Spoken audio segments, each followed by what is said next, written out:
আচ্ছা, এই যে নাম জপের বিষয়টা আপনি যে বললেন 3 প্রকারে, এটা কি আমাদের ক্রিয়াযোগের সঙ্গে কোথাও একটু লিঙ্ক আপ আছে? যেমন আমাদের সংখ্যাগুলো গুণ হয়ে হয়ে যাচ্ছে, জপের ক্ষেত্রেও কি এরকম সংখ্যার বিষয়গুলো গুণ হয়ে হয়ে আছে?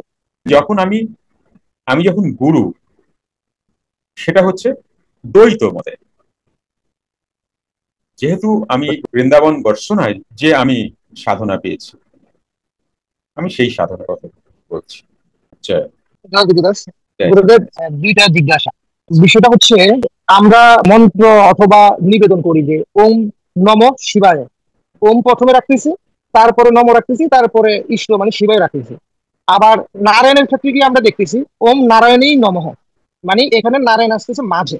তো প্রথম কোশ্চেন হচ্ছে যে শিবের ক্ষেত্রে নম কেন আগে আর নারায়ণের ক্ষেত্রে নম কেন পরে? আর এর সাথে সম্পর্কিত কোশ্চেন হচ্ছে, কোন ক্রিয়া বান না হয়তো সে ক্রিয়া মার্গ আসতে চায়, অথবা ক্রিয়া মার্গের কোন গুরুকে সে ইষ্ট হিসাবে স্মরণ করতে চায়। তো সেই ক্ষেত্রে জপের মতো যদি করে সে স্মরণ করে, সেক্ষেত্রে ওম এবং নম এই দুইটা শব্দ ভালোভাবে শরীরের সাথে ম্যাচ হয়, শ্বাস প্রশ্বাসের সাথে ম্যাচ হয় দুইটা শব্দ। ক্রিয়া প্রেমী কি সেক্ষেত্রে ওম তার ইষ্ট অথবা সে যাকে চায় তাকে মাঝে রেখে তারপরে নম বলবে, নাকি ওম নম শিবের মতো নমটা আগে বলবে, নাকি কিছুই বলবে না? তো কি করা উচিত? এখানে যিনি গুরুবাদে আসছেন, এটাকে তুমি গুরুবাদ বলবে।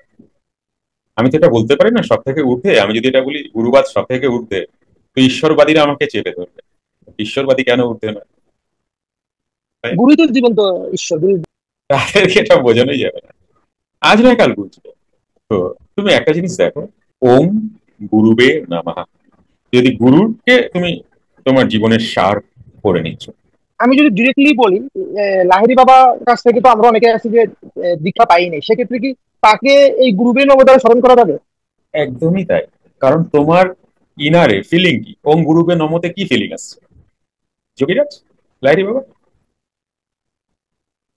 তুমি তুমি যোগীরাজ বা লাহিড়ী বাবা, তুমি বা গুরু বা ঈশ্বর, তুমি এনার সাথে কিসের দ্বারা কমিউনিকেশন করো? ফিলিং। তাহলে ওম শ্রী গুরুবে নম বা ওম গুরুবে নম যদি তুমি বলছো, তো তোমার ফিলিং এ কি আছে? যোগীরাজ। যুক্ত ক্রিয়াযোগ, সুষুম্না অন্তর্মুখী প্রাণায়াম, সম্ভাবী মহামুদ্রা, কপালভাতি শিখতে চাইছেন? প্রতি সপ্তাহে মঙ্গল, বুধ ও বৃহস্পতিবার রাত 8টা থেকে 9টা অবধি জুম অনলাইনে নিজের বাড়ি বসেই শিখতে পারবেন। যোগাযোগ জ্ঞানী গুরু কমিউনিটি, ফোন নাম্বার 9903680146।